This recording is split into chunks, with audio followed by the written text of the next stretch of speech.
सोमवारपासून श्रावण महिना सुरू होतो। यंदा तर श्रावण महिन्याला खास महत्त्व आहे। 72 वर्षांनंतर श्रावण महिन्याची सुरुवात सोमवारी होते, त्यामुळे यंदाचा श्रावण महिना विशेष पवित्र मानला जातो।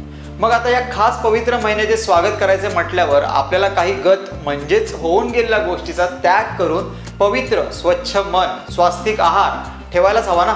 चला तर मग हे करण्याआधी गतहारी अमावस्या साजरी करूया। श्रावण सुरू होणार म्हटलं की दोन गोष्टी अगदी हमखास आठवतात। एक म्हणजे श्रावण मासी हर्ष मानसी हे गाणं आणि दुसरं म्हणजे गटारी अमावस्या। गटारी म्हणजेच मजा मस्ती भरपेट मांसाहार आणि दारू पिणं। अगदी काही जण गटारात पडण्यापर्यंत दारू पितात, म्हणून मग काही जण या अमावस्येला गटारी अमावस्या समजत असावे। गमतीचा भाग सोडून मुळात गटारी आणि गटार याचा काही संबंध असतो का, तर नसतो हेच आपल्यापैकी अनेकांना ठाऊक नसतं। गटारी अमावस्येचं खरं नाव आहे गतहारी अमावस्या। गत आणि आहार या दोन शब्दांपासून बनलेला हा शब्द म्हणजेच गताहार। गत म्हणजे गेलेला, म्हणजेच गताहारचा अर्थ होतो त्यागलेला आहार। श्रावण महिन्यात दारू मांसाहार या गोष्टी वर्ज्य मानल्या जातात। श्रावण महिन्यात आपण यातील काही खात नाहीये। थोडक्यात काय तर हा संमिश्र आहार केलेला असतो, म्हणून श्रावण सुरू होण्याच्या आधीची म्हणजेच आषाढीची अमावस्या गतहारी साजरी केली जाते आणि पुढच्या महिन्याभरात जे जेवण त्यागायचं आहे ते भोजन या दिवशी केलं जातं। मुळात श्रावण महिन्यात मांसाहार का करू नये याला शास्त्रीय कारण देखील आहे। श्रावण महिना पावसाळ्यात येतो।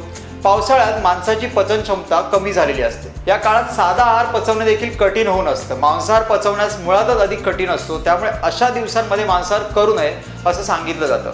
पूर्वीच्या काळी लोकांना एखादी फायद्याची गोष्ट पटवून देण्यासाठी देखील धार्मिकतेचा किंवा देवाचा भय दाखवावं लागायचं, म्हणून श्रावण महिन्याला धार्मिक अधिष्ठान देण्यात आलं। खरं तर आषाढी अमावस्या ही महाराष्ट्रात दिव्यांची अमावस्या किंवा दीप अमावस्या म्हणून ओळखली जाते।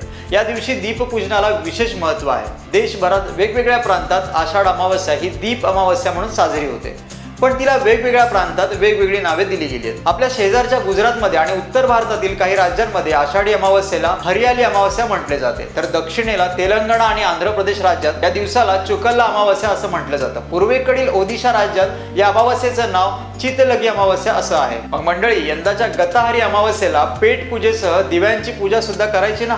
खाण्यापिण्याची मजा तर कराच, पण आपली परंपरा असणाऱ्या गतहारी अमावस्येला आपल्या चालीरीती सुद्धा नक्कीच जपूया।